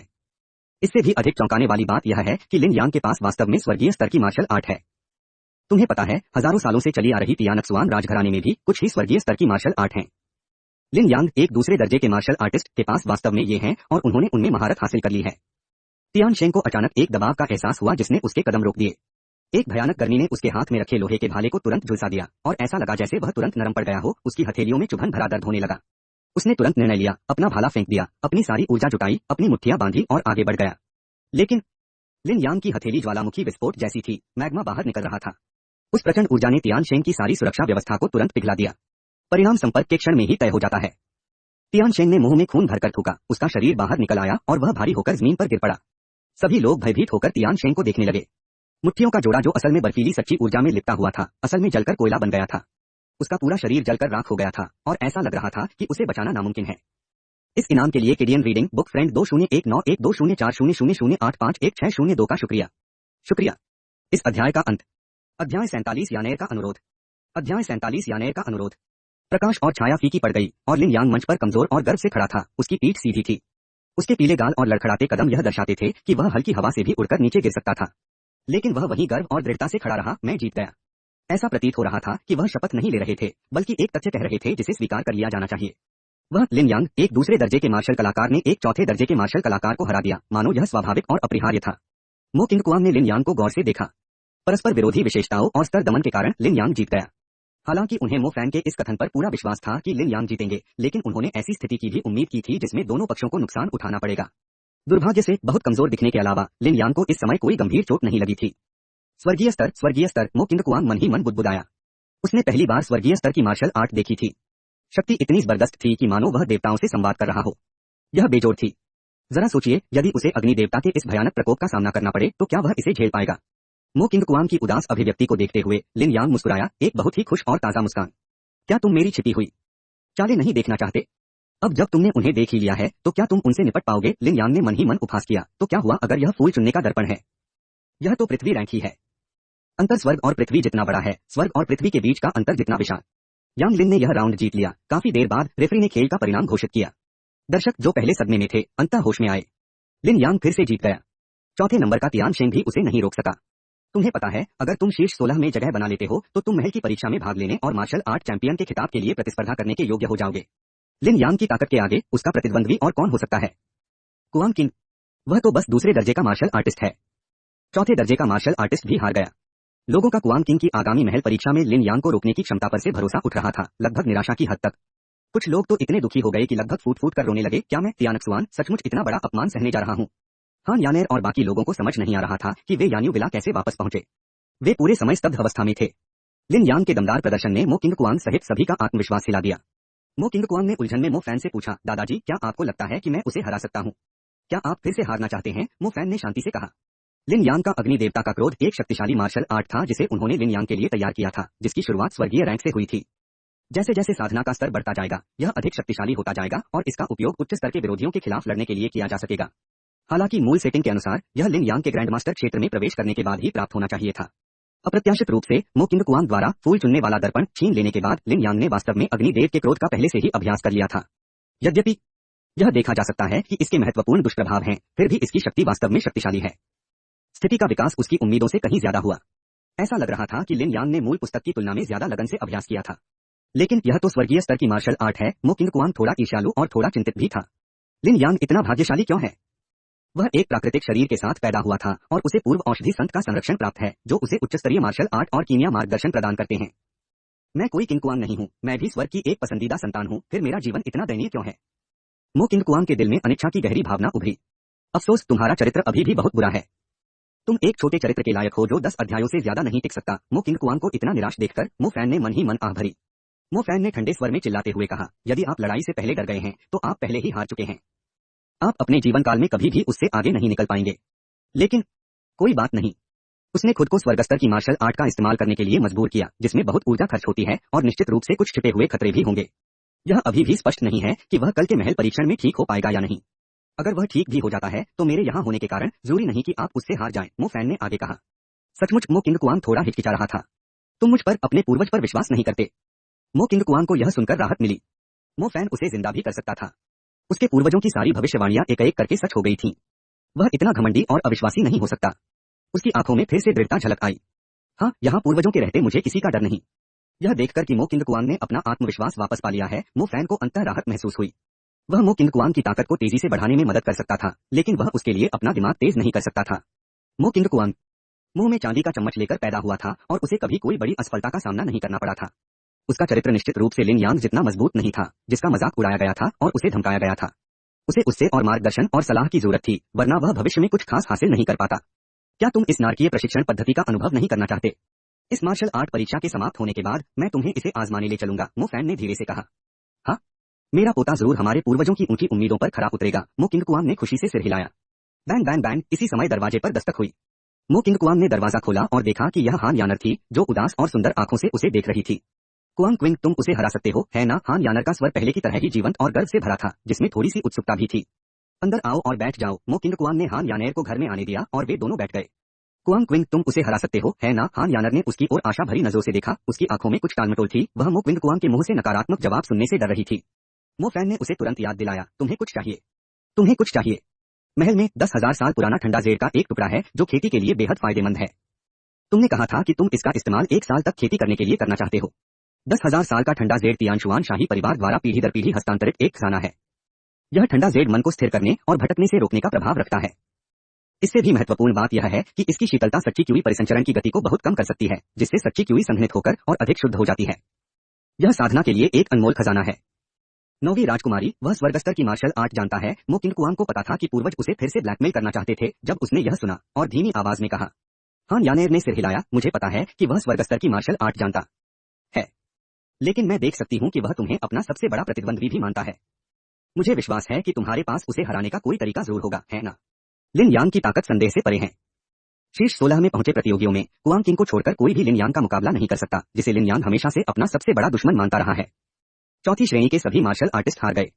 उन्होंने खुद से पूछा कि क्या उनमें लिन यांग की तरह तियान शेंग को हराने की क्षमता है।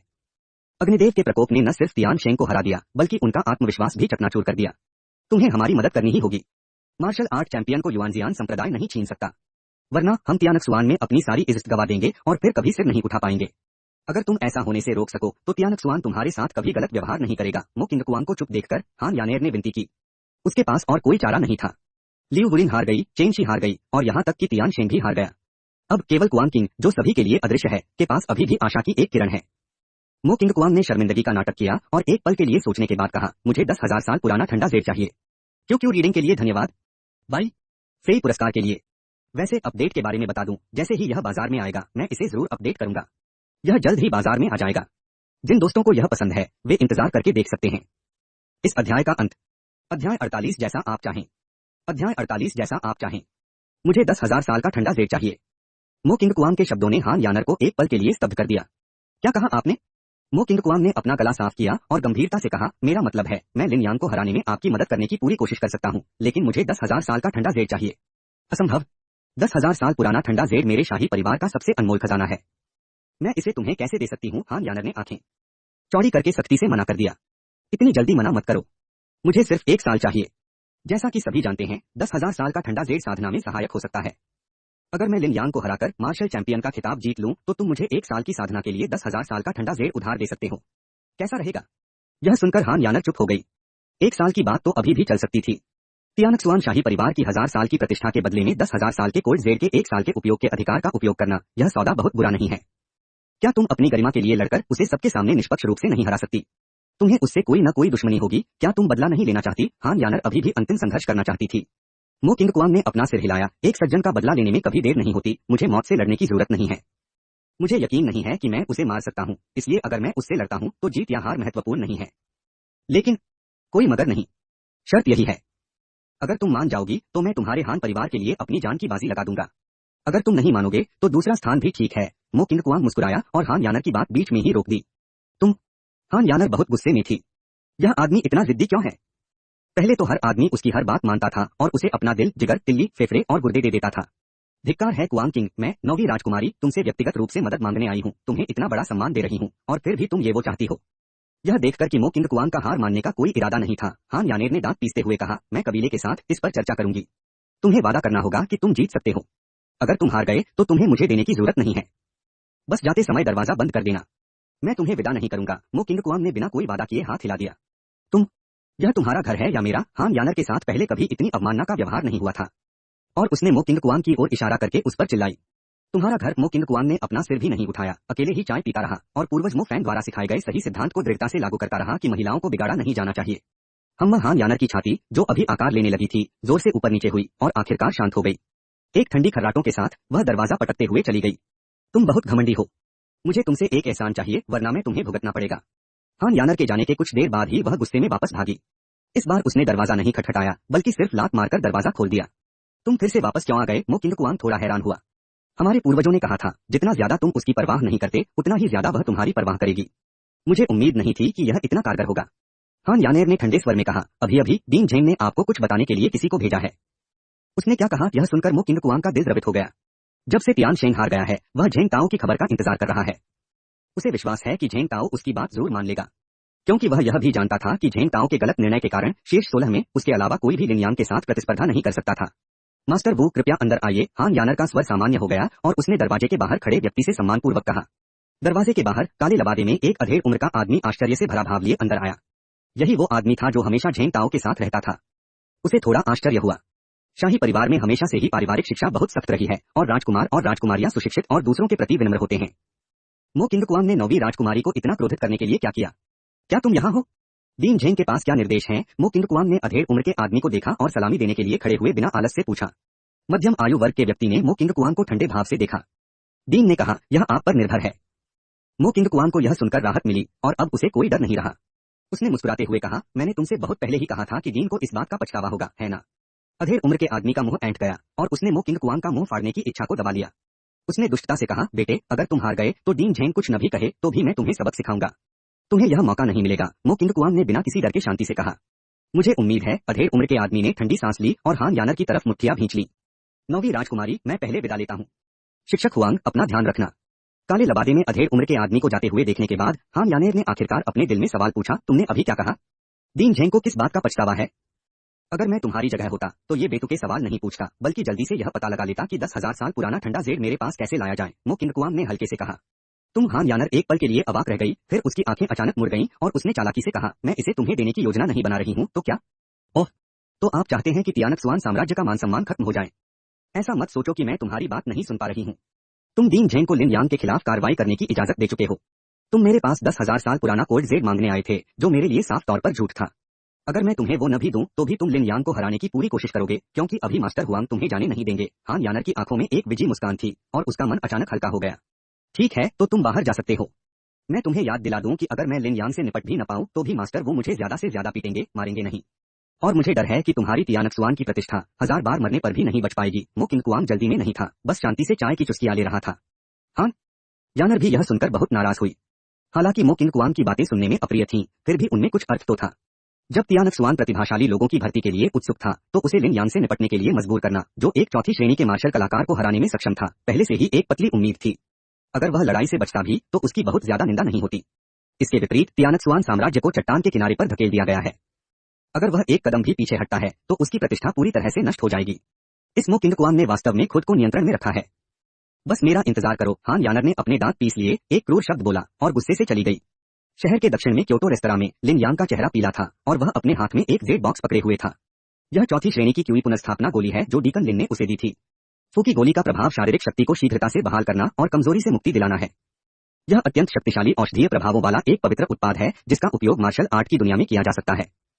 हालांकि औषधि संत के लिए इस तरह के अमृत को परिष्कृत करना आसान था और वह इसे काफी परिष्कृत कर सकता था। भले ही यह बहुत प्रभावी हो, वह इसे ज्यादा नहीं बना सकता था। लेकिन एक अच्छा रसोइया भी चावल के बिना खाना नहीं बना सकता। लिन यांग के पास सही सामग्री नहीं थी, इसलिए वह उसके लिए अमृत नहीं बना सकता था। सौभाग्य से युआन जियान संप्रदाय की योजना में लिन यांग ही एकमात्र शेष उम्मीदवार है और उसने उच्च स्तरीय विरोधियों को चुनौती देने की अद्भुत प्रतिभा दिखाई है। डीकन लिन को निश्चित रूप से अपना पूरा समर्थन देना होगा ताकि वह अगली महल परीक्षा बिना किसी गलती के जीत सके। लिन यांग बिस्तर पर पालथी मारकर बैठ गया, जेड बॉक्स खोला, सुगंधित कायाकल्प गोली को एक ही घूंट में निगल लिया और ध्यान करना और अपनी सांस को नियंत्रित करना शुरू कर दिया। इस अध्याय का अंत। अध्याय 49 महल की परीक्षा शुरू होती है। अध्याय 49 महल की परीक्षा शुरू होती है। महल की परीक्षा महल में स्थित शाही रक्षकों के प्रशिक्षण मैदान में आयोजित की जाती थी। नाम मात्र के लिए मुख्य परीक्षक तियानशुआन साम्राज्य की सबसे शक्तिशाली व्यक्ति और सच्ची शासक थीं, महामहिम महारानी। यह भव्य आयोजन तियानक्सुआन के लोगों के लिए हर 3 साल में एक बार शाही महल की भव्यता की सराहना करने का एकमात्र मौका भी है, क्योंकि केवल इसी दिन शाही महल की दीवार का द्वार जनता के लिए खुला रहेगा। मो किंग कुआंग और उनके 16 शीर्ष प्रतियोगियों के समूह ने झेंग ताओ के नेतृत्व में एक के बाद एक भव्य रूप से सजाए गए महल के बगीचे की यात्रा की। कल लिन यांग, जिसने स्वर्गीय श्रेणी की मार्शल आर्ट का उपयोग करके एक चौथे दर्जे के मार्शल कलाकार को 2 स्तरों से हराया था, भी उनमें से एक था।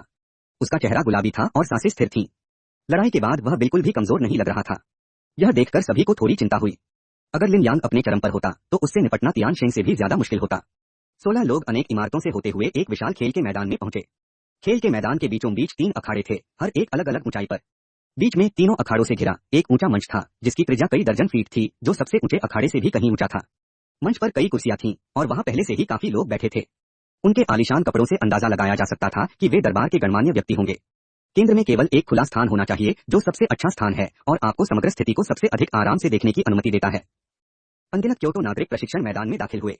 उनमें से काफी संख्या में लोगों ने अपने सिर पर विजय स्कार्फ पहने और तियानशुआन जीतेगा लिखे बैनर लिए तियानशुआन के खिलाड़ियों का उत्साहवर्धन कर रहे थे।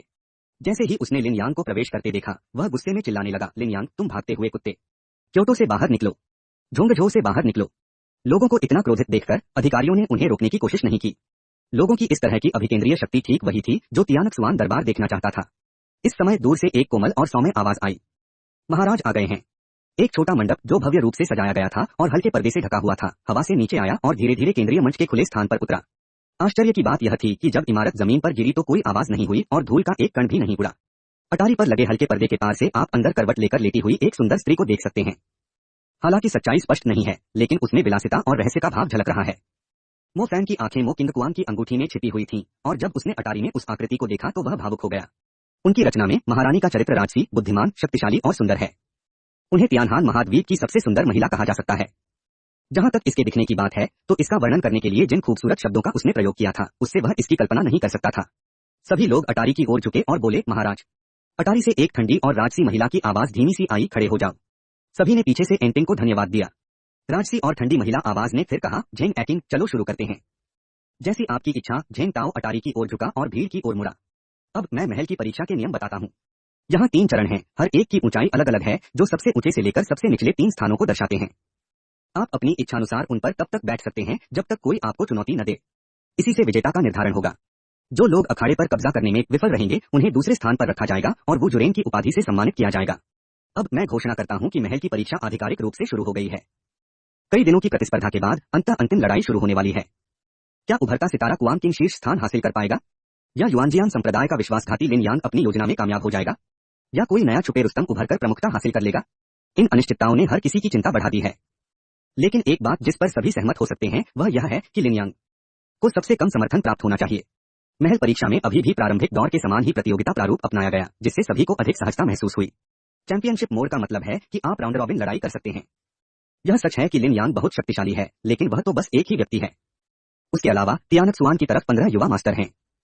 अगर वे बारी बारी से लड़े और सबसे मजबूत मास्टर की बात मानी जाए तो शायद वे लिन यांग की चैंपियनशिप जीतने की योजना को रोक सकें। आओ तियानकसुआन। तियानकसुआन अमर रहे, भीड़ चिल्लाई, दृश्य बहुत गर्म और रोमांचक था। भीड़ में से अचानक एक आवाज गूंजी, आओ भाई लिन यांग, तुम सबसे अच्छे हो। सभी ने आवाज के स्रोत की ओर देखा और पाया कि यह एक खूबसूरत महिला चू यानरान थी, जिसे प्रारंभिक दौर में कुआंग किंग ने अपमानित किया और बाहर कर दिया था। तुम एक खूबसूरत महिला हो, फिर भी तुम दुश्मन का पीछा क्यों कर रही हो? क्योटो में हर कोई एक स्वर में यही कहता है। कुछ दिनों के आराम के बाद चू यानरान की उपस्थिति मूल रूप से सामान्य हो गई है और वह एक बार फिर पहले जैसी युवा और सुंदर लड़की बन गई है। आज मार्शल आर्ट परीक्षा की आखिरी लड़ाई है, इसलिए निश्चित रूप से उसे अपनी आंखों से अपने भाई लिन यांग को तियानकसुआन की युवा पीढ़ी के शीर्ष पर चढ़ते हुए देखना होगा। इसके अलावा वह अपनी आंखों से देखना चाहता था कि कुआंग किंग, जिसने उसे अपमानित किया था, भाई लिन यांग के हाथों मौत से भी बदतर स्थिति में था। लिन यांग ने पहले ही उसे बता दिया है कि वह निश्चित रूप से उसके सामने कुआंग किंग को हरा देगा और उसका बदला लेगा। उसने कुआंग किंग को देखा, जो गहरे रंग और शांत भाव के साथ ऊंचे मंच पर खड़ा था, और उसकी आंखों में घृणा दबाई नहीं जा सकी और फूट पड़ी। उसके चेहरे पर बार बार थप्पड़ पड़ना, जिस पर उसे गर्व था, उसे मार डालने से भी बदतर था। यह असहनीय है कि लिन यांग ने उसे इतनी बदसूरत और अपमानजनक स्थिति में देखा। सौभाग्य से भाई लिन यांग बहुत शक्तिशाली है और कीनिया में एक अद्भुत कौशल है। इससे न केवल उसे अपना रूप वापस पाने में मदद मिलेगी, बल्कि वह चौथी श्रेणी के मार्शल कलाकार को भी हरा देगी और क्योटो में इन लोगों के चेहरे पर जोरदार थप्पड़ मारेगी। आज वह अपनी आंखों से देखेगी कि भाई लिन यांग क्योटो की युवा पीढ़ी को हरा देगा और तियानकसुआन में नंबर 1 प्रतिभा बन जाएगा। इस समय ऐसा लग रहा था कि यह चू यानरान की इच्छा का जवाब दे रहा है। लिन यांग उड़कर सबसे ऊंचे मंच पर उतरे, जो चैंपियन का प्रतीक था। उन्होंने शांति से कहा, नानझो लिन यांग, चुनौती में आपका स्वागत है। झेंग ताओ ने लिन यांग की ओर एक जटिल अभिव्यक्ति के साथ देखा और 2 बार खांसते हुए कहा, इस मार्शल आर्ट परीक्षा में लिन यांग नाम का कोई उम्मीदवार नहीं है। यह सुनकर लिन यांग ने झोंगझो की इज्जत बचाने की जिद पर चुपके से हंसते हुए कहा, तो नानझो से यांगलिन, चुनौती में आपका स्वागत है। लिन यांग के अहंकारी शब्दों को सुनकर दर्शकों का गुस्सा ऐसा था जैसे उन पर गैसोलीन की एक और बाल्टी डाल दी गई हो, और वे और भी अधिक भयंकर रूप से जल रहे थे। युआनजियान संप्रदाय का नौकर बहुत घमंडी है। उसे मार डालो, उसकी टांगें तोड़ दो और उसे बाहर फेंक दो। चलो कुआंग किंग, उसे मार डालो। बाकी लोगों ने एक दूसरे की ओर देखा और फिर मो किंगकुआंग की ओर देखा। इन 15 लोगों में मो किंगकुआंग के कई परिचित थे। गुहोंगी, हान यानर और तांग यू, ये सभी न केवल शीर्ष 16 में जगह बनाने में कामयाब रहे, बल्कि युद्ध मंत्री का बेटा ली आंग, जिसे उसने थप्पड़ मारकर भगा दिया था, भी उनमें शामिल था। उसकी आभा को देखते हुए ऐसा लगता है कि वह पहले ही दूसरे स्तर के दायरे को तोड़ चुका है। अन्य लोगों के विपरीत जो मो किंगकुआंग को उम्मीद से देखते थे, ली आंग ने मो किंगकुआंग को गहरी नाराजगी से देखा। उन्हें मो किंग कुआंग द्वारा उन्हें थप्पड़ मारे जाने के अपमान का अफसोस था। उन्हें मो किंग कुआंग और हान यानेर की घनिष्ठता का अफसोस था और उन्हें इस बात का अफसोस था कि जैसे ही कुआंग किंग प्रकट हुए उन्हें क्योटो के लोगों के उद्धारकर्ता के रूप में व्यापक रूप से सम्मानित किया गया। वह पहले ही दूसरे स्तर पर पहुंच चुका है और उसे विश्वास है कि वह कुआंग किंग से दोबारा नहीं हारेगा। वह इस मौके का इस्तेमाल अपनी पिछली हार का बदला लेने के लिए कर रहा है। लेकिन देश और परिवार को ध्यान में रखते हुए पहली प्राथमिकता इस उपद्रवी लिन यान से छुटकारा पाना है। उसने मो किंग कुआंग को ठंडी निगाहों से देखा। मैं पहले उससे निपट लूंगा और फिर तुम्हारे साथ काम निपटा लूंगा। यह कहने के बाद वह उड़कर हाथ में तलवार लेकर लिन यान के सामने आ गया। युआन जियानजोंग के नौकर, मैं तुमसे मिलने आया हूँ। क्योंकि रीडर बाईफी और जिफान को उनके पुरस्कारों के लिए धन्यवाद। मैं आज बुक क्लब के उद्घाटन के उपलक्ष्य में एक और अध्याय जोड़ रहा हूँ। ग्रुप नंबर पुस्तक समीक्षा अनुभाग में सबसे ऊपर पिन कर दिया गया है।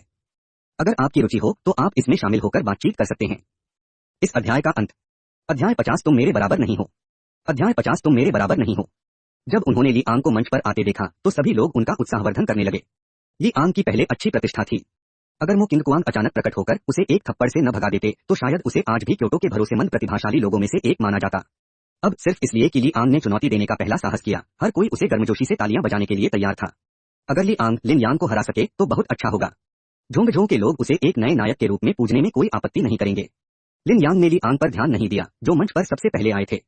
इसके बजाय उन्होंने मो किंग कुआंग को व्यंग्यात्मक भाव से देखा। क्यों, क्या तुम तब तक इंतजार करना चाहते हो जब तक वे काफी कुछ खो न लें, उसके बाद ही तुम ऊपर आकर लूट का माल उठाओ। मो किंग कुआंग ने लिन यांग को तीखी निगाहों से देखा। क्या यह बेहतर नहीं होगा कि तुम्हें नीचे धकेलने से पहले कुछ गेम जीतने दिया जाए? तुम बहुत तीखी जुबान वाले हो। मुझे उम्मीद है कि तुम आगे से कोई प्रतिबंधित दवा नहीं लोगे। लिन यांग ने ठंडी सांस ली। प्रतिबंधित दवाएं शब्द सुनकर सभी लोग दंग रह गए और चर्चा करने लगे। क्या ऐसा हो सकता है कि कुआंग किंग ने पहले भी प्रतिबंधित दवाएं ली हो, या फिर क्या यह सच है कि कुआंग किंग की ताकत ड्रग्स की वजह से है? सभी लोग मो किंग कुआंग को अधिक जांच के साथ देखने लगे। लिन यांग द्वारा प्रदर्शित शक्ति उनके समक्षों से कहीं अधिक है।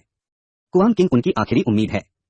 अगर कुआंग किंग अपनी प्रतिष्ठा पर खरा नहीं उतरा तो तियानक्सुआन साम्राज्य की मार्शल आर्ट परीक्षा पूरी तरह से असफल हो जाएगी।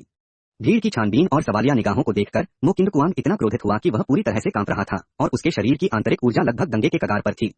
युआनजियान संप्रदाय की भर्ती प्रतियोगिता में उसने प्रतिबंधित दवाई ली, फिर भी लिन यांग से हार गया। यह एक ऐसा दाग है जिसे वह जीवन भर नहीं मिटा पाएगा। यही कारण था कि वह बेघर हो गया और अपनी मौत का नाटक करते हुए इधर उधर भटकता रहा। तियाननान शहर में ऐसे युवा प्रतिभाशाली लोग भी हैं जिन्हें उसके द्वारा दबा दिया गया है, और तियाननान के लोग भी हैं जो लंबे समय से उसकी प्रतिभा की प्रशंसा करते रहे हैं। उन्हें आज भी उनकी प्रश्नवाचक और तिरस्कार भरी निगाहें अच्छी तरह याद हैं। जब लिन यांग ने उसके गहरे छिपे हुए दागों को सार्वजनिक रूप से उजागर किया तो वह क्रोधित क्यों न हुआ।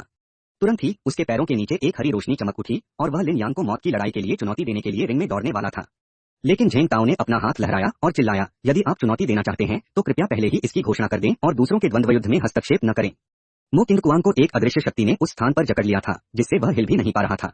हान यानर मो किंग कुआंग के ठीक बगल में खड़ी थी। उसने अपनी चमकती आंखों से उसे देखा और पूछा, क्या तुमने सचमुच प्रतिबंधित ड्रग्स ले ली हैं? यह सुनकर मो किंग कुआंग का चेहरा और भी अधिक उदास हो गया और वह लगभग उसी समय बेहोश हो गया। हालांकि झेंग ताओ ने उसे रोक रखा था और वह हिल नहीं पा रहा था। वह बस गुनगुना रहा था, क्या तुम्हें इस पर विश्वास है? लिन यांग के शब्दों ने सफलतापूर्वक मो किंग कुआंग का ध्यान अपनी ओर आकर्षित कर लिया, जिससे ली आंग, जिन्हें इस लड़ाई के नायकों में से एक होना चाहिए था, को बहुत अपमानित महसूस हुआ। मैं इस लड़ाई में भागीदार हूँ। लिन यांग और कुआंग किंग के बीच हुई कुछ बातों के कारण आप मुझे नजरअंदाज क्यों कर रहे हैं? एक समय था जब मैं भी एक प्रतिभाशाली व्यक्ति था जिसकी आप क्योटो में प्रशंसा करते थे। बस मुझे अनदेखा करो। तब तक रुको जब तक मैं लिन यांग को हरा नहीं देता, कुआंग किंग को नहीं हरा देता और सबको हरा नहीं देता। मैं तब भी वही प्रतिभाशाली व्यक्ति रहूंगा जिसकी तुम प्रशंसा करते हो। ली आंग ने मन ही मन चिल्लाया। और वो कृतघ्न हान यानर, क्या तुम सच में सोचते हो कि सिर्फ इसलिए कि मैं रोज तुम्हारे आगे झुक जाती हूँ तुम मुझे नीची नजर से देख सकते हो? ली आंग ने एक कदम आगे बढ़ाया, अपनी बेल्ट से एक नरम तलवार निकाली और भयावह रूप से कहा, लिन यांग, मैं तुम्हारा प्रतिद्वंद्वी हूँ। लिन यांग ने अपना ध्यान ली आंग की ओर लगाया। उसके चेहरे पर मुस्कान थी। तुम मेरे सामने कुछ भी नहीं हो। तुम यह सुनकर ली आंग क्रोधित हो गया और उसने अपनी नरम तलवार घुमाई और गुस्से से लिन यांग की ओर वार किया। उन्होंने वायु आधारित युद्ध कलाओं का भी प्रयोग किया। हालांकि उन्होंने अपनी गति का कुछ त्याग किया और ज्यादा चालाक भी थे, फिर भी वे अन्य योद्धाओं की तुलना में थोड़े तेज थे। वह बहुत तेजी से आगे बढ़ रहा था और उसके हाथ में नरम तलवार किसी चांदी के सांप की तरह जीभ बाहर थूकते हुए बेतरतीब ढंग से चल रही थी। वहां मौजूद ज्यादातर लोग मुश्किल से देख पा रहे थे कि उसकी तलवार के फूल कहां गिरे। लिन यांग जहां था वहीं खड़ा रहा। उसमें घबराहट का कोई लक्षण नहीं दिख रहा था। उसने अपनी आंखें सिकोड़ लीं और शांति से ली आंग को लगातार बदलते कोनों से उस पर वार करते देखा। ली आंग पहले से अधिक शक्तिशाली है। तांग यू ने ली आंग के तलवार के फूलों को देखा और प्रशंसा की। यद्यपि वह कभी भी ली आंग के पक्ष में नहीं रहे, लेकिन अब एक साझा दुश्मन के खिलाफ एकजुट होने का समय है और अपने लोग जितने मजबूत होंगे उतना ही बेहतर होगा। ली आंग की तलवारबाजी अत्यंत भ्रामक है और नरम तलवार का उपयोग करते समय इसका प्रभाव विशेष रूप से महत्वपूर्ण होता है। यदि आम लोग हमले के सही कोण को नहीं पहचान पाएंगे तो उनके लिए प्रतिरोध करना कठिन होगा। दूसरों के लिए इस तरह की तलवारबाजी थोड़ी अजीब लग सकती है, लेकिन लिन यांग के लिए, जिसने नारकीय प्रशिक्षण पद्धति में कड़ी मेहनत की थी, यह कोई मुश्किल काम नहीं था। यद्यपि ली आंग का तलवार से हमला अजीब है, लेकिन वास्तविक निष्पादन उसकी कलाई के हिलने और नरम तलवार की लचीली प्रकृति के माध्यम से प्राप्त होता है। दूसरे शब्दों में, जब तक आप ली आंग की तलवार पकड़ने वाली कलाई को नियंत्रित कर सकते हैं, आप इस तलवार तकनीक को तोड़ सकते हैं। जिस समय नरम तलवार उस पर वार करने वाली थी, लिन यांग ने रहस्यमयी तलवार पर कदम रखा, उसका शरीर लड़खड़ा गया और उसने अचानक अपना सिर नीचे कर लिया। इस प्रकार वह अजीब तलवार से बच गया। उसी समय उसने लियोन की बाह पर वार कर दिया। तभी लिन यांग अचानक खड़ा हुआ और अपने कंधे से धक्का दिया। लिन यांग ने बूढ़े ली आंग का हाथ ऊपर उठा दिया और वह नरम तलवार पर से लगभग नियंत्रण खो बैठा। फिर लिन यांग ने अगला धनुष कदम उठाया और प्रहार करने के लिए अपने कंधों को नीचे कर लिया। ली आंग का पतला शरीर कई फीट दूर जा गिरा। आप जानते हैं, लिन यांग वह व्यक्ति है जो चेन शी के साथ सीधे मुकाबला कर सकता है, जो पृथ्वी आधारित मार्शल आर्ट का अभ्यास करता है और उसे कोई नुकसान नहीं होगा। चेन शी के साथ लड़ाई ने पूरी तरह से प्रदर्शित कर दिया है कि लिन यांग का शरीर कितना भयानक है। ली आंग डर के मारे जमीन से उठ खड़ा हुआ और 2 बार जोर से खांसा। लिन यांग की टक्कर में ज्यादा क्यूई नहीं लगी थी, बस उसकी छाती पर चोट लगी थी, जिससे उसकी बगल में एक मरोड़ सी उठ गई थी। उसने हैरानी से लिन यांग को देखा। उसकी चांदी के सांप की जीभ उगलती है वाली चाल हमेशा काम करती थी। उन विरोधियों को छोड़कर जो उससे कहीं ज्यादा तेज थे और उसे चकमा दे सकते थे, बाकी प्रतिद्वंद्वी सिर्फ अंदाजा लगा सकते थे कि नरम तलवार कहां गिरेगी और उसे रोक सकते थे। लिन यांग जाहिर तौर पर उनमें से नहीं था।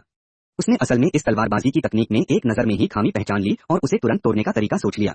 विशेष रूप से मंच पर उच्च साधना स्तर वाले लोगों की आंखें लिन यांग को देखते ही बदल गईं। उसकी साधना की प्रबल प्रतिभा के बारे में सभी ने सुना था। उसने 3 महीनों में 8वें स्तर तक पहुंच हासिल कर ली थी और उसमें दिव्य योग्यता थी। लिन यांग की पृष्ठभूमि की लंबे समय से गहन जांच पड़ताल की जा रही थी, लेकिन किसी ने भी यह उम्मीद नहीं की होगी कि इस लड़के की मार्शल आर्ट प्रतिभा इतनी भयानक थी कि वह ली परिवार की नरम तलवार को सिर्फ एक नजर से तोड़ सकता था। आप जानते हैं, ली आंग एक साधारण व्यक्ति नहीं है जिसे केवल सच्ची समझ है, बल्कि एक प्रतिभाशाली व्यक्ति है जो 10 वर्षों से अधिक समय से इस क्षेत्र में डूबा हुआ है। मैंने कहा था, तुम मेरे प्रतिद्वंद्वी नहीं हो, लिन यांग मुस्कुराया। ली आंग जैसे किरदार से निपटना उसके लिए चेन शी से निपटने से भी ज्यादा आसान था। मिराज स्टेप्स के रहस्य के नीचे अजीबोगरीब हमले लगभग बेकार थे। अगर ली आंग को जीत का मौका चाहिए था तो उसे सीधे मुकाबले में उतरना होगा, लेकिन अगर वह लिन यांग से सीधे मुकाबले में उतरता तो उसके पास जीतने का कोई मौका ही नहीं होता। शायद केवल पुनर्जीवित मो किंगकुआंग ही लिन यांग का प्रतिद्वंद्वी बनने के योग्य है। ली आंग का चेहरा पानी की तरह उदास था। उसका आत्मविश्वास भरा हमला दूसरों के लिए आसानी से टूट जाता था और युद्ध से पहले उसके नेक शब्द लगभग हंसी का पात्र बन जाते थे। उसने दांत पीसकर अपनी असली ऊर्जा तलवार में उड़ेल दी। तलवार जो सांप की तरह मुलायम थी, अचानक बेहद सख्त हो गई। उसने तलवार को अपने सामने रखा और दोनों हाथों से उसकी मूठ पकड़ ली। इतना आत्मसंतुष्ट मत हो, एक तलवार पूरी दुनिया को काट देती है। इस अध्याय का अंत। अध्याय 51 एक मुट्ठी दुनिया भर में तलवार तोड़ती है। अध्याय 51 एक मुट्ठी दुनिया भर में तलवार तोड़ती है। ली आंग ने एक तलवार पकड़ी जो हरे रंग की सच्ची ऊर्जा में लिपटी हुई थी और बेहद कठोर हो गई थी, और आगे बढ़ी। दर्शकों में मो किंगकुआंग ने स्पष्ट रूप से देखा कि ली आंग की तलवार कुछ दिन पहले सरकारी कार्यालय में द्वंद्व युद्ध में इस्तेमाल की गई तलवार की तुलना में कहीं अधिक शक्तिशाली और आश्चर्यजनक थी। वह यह नहीं जानता था कि ली आंग को उसके हाथों करारी हार का सामना करने के बाद उसने अपने पिता से क्यूई कंडेंसेशन पिल मांगी और उसी रात दूसरे दर्जे के मार्शल कलाकार तक पहुंच गया। क्यूई संघनक गोली एक अपेक्षाकृत दुर्लभ द्वितीय श्रेणी का अमृत है तथा इसका शोधन कठिन होने के कारण यह शीर्ष द्वितीय श्रेणी के अमृतों में से एक है। इसका प्रभाव मार्शल कलाकार स्तर पर योद्धाओं की सच्ची क्यूई को अधिक सघन बना सकता है, जो साधना के सुधार के लिए बहुत लाभदायक है। सामान्यतः क्यूई संघनन गोली लेने के बाद जब तक कि मार्शल कलाकार इस क्षेत्र में प्रवेश ही नहीं कर रहा हो, वह अपनी साधना में सामान्यतः एक स्तर का सुधार कर सकता है। यहाँ तक कि जो लोग अभी अभी इस क्षेत्र में प्रवेश कर रहे हैं, उनके लिए भी यह उनकी साधना को सुदृढ़ करने का एक उत्कृष्ट प्रभाव डालता है। बुरी बात यह है कि केवल पहली गोली ही प्रभावी होती है और इसे बार बार लेने से लगभग कोई प्रभाव नहीं पड़ता। बहरहाल ली आंग आखिरकार क्योटो की युवा पीढ़ी में एक शीर्ष हस्ती है। क्यूई कंडेंसेशन पिल की मदद से और पिछले कुछ दिनों से हर रोज अपने पिता से पारिवारिक तलवारबाजी की ट्रेनिंग लेने के लिए परेशान करने के अलावा मेरी अपनी शक्ति ने बहुत प्रगति की है। एक तलवार दुनिया को चीर देती है। ली परिवार की एक तलवार दुनिया को चीर देती है। एक अत्यंत शक्तिशाली मार्शल आर्ट जो उच्च स्तर के विरोधियों को चुनौती दे सकती है। जब दर्शकों ने ली आंग की तलवार शैली देखी तो कई लोगों ने पहले ही अनुमान लगा लिया था कि यह ली परिवार का सर्वोच्च गुप्त कौशल एक तलवार दुनिया को काट देती है था। यह चाल ली परिवार से विरासत में मिली थी। 10 साल से भी ज्यादा समय पहले युद्ध मंत्री ली आंग के पिता ने अपनी तलवार से एक तीसरे दर्जे के योद्धा राजा को एक प्रथम दर्जे के योद्धा राजा के साथ मार डाला था और सिर्फ एक तलवार से ही प्रसिद्ध हो गए थे। इसलिए वन स्वॉर्ड अक्रॉस वर्ल्ड्स को झोंगझों के लोगों द्वारा एक क्लासिक माना जाता है और यह मुहजबानी पारित किया जाता है। जब भी कोई अपने स्तर से ऊंची चुनौती की बात करता है तो वह निश्चित रूप से मंत्री ली की वन स्वॉर्ड अक्रॉस वर्ल्ड्स की प्रतिष्ठा के बारे में सोचेगा। युवा मास्टर ली की तलवार मंत्री ली की सच्ची विरासत है। मुझे डर है कि साधारण चौथी श्रेणी के मार्शल कलाकारों के लिए इसका विरोध करना मुश्किल होगा। लिन यांग मुश्किल में पड़ सकता है, भीड़ में से किसी ने खुशी से कहा। लिन यांग क्योटो के लोगों का सार्वजनिक दुश्मन बन गया है। लगभग सभी को उम्मीद है कि लिन यांग हार जाएगा, हालांकि उम्मीद कम ही है। लिन यांग ने एक बार एक चौथी श्रेणी के मार्शल कलाकार को 2 स्तरों की छलांग से हरा दिया था। और तो और उसके पास तो दिव्यस्तरीय मार्शल आर्ट भी है। मुझे लगता है कि किसी तलवारबाज के लिए लिन यांग को हराना मुश्किल होगा। लिन यांग की ताकत को पहचानने वाले कुछ लोगों ने चिंतित होकर कहा, यह कैसे संभव है? मुझे लगता है कि मास्टर ली की तलवार जो दुनिया को चीर सकती है, वह लिन यांग के अग्नि देवता के प्रकोप से ज्यादा बुरी नहीं होगी। ली यांग के एक और वफादार समर्थक ने तुरंत जवाब दिया। ऊंचे मंच पर सरकारी पोशाक पहने एक बूढ़े व्यक्ति ने अपने बगल में अधिकारी की तरह कपड़े पहने एक अधेड़ उम्र के व्यक्ति को देखकर मुस्कुराते हुए कहा, मंत्री ली, आपके बेटे की तलवारबाजी आपके पुराने जमाने की तलवारबाजी से काफी मिलती जुलती है। अगर वह सचमुच आपके कौशल में निपुण हो जाए तो मुझे यकीन है कि एक चौथे दर्जे का मार्शल कलाकार भी उसे हरा सकता है। मध्यम आयु वर्ग के व्यक्ति ली यांग के पिता ली झेंग तियानक स्वान साम्राज्य के युद्ध मंत्री थे। उन्होंने एक हाथ से अपनी खूबसूरत दाढ़ी को सहलाया और विनम्रता से हाथ हिलाया। आप बहुत दयालु हैं, प्रधानमंत्री वांग। मैं अभी भी पूर्णता से कोसों दूर हूँ। कुछ दिन पहले जब मैंने सेना में भर्ती होने के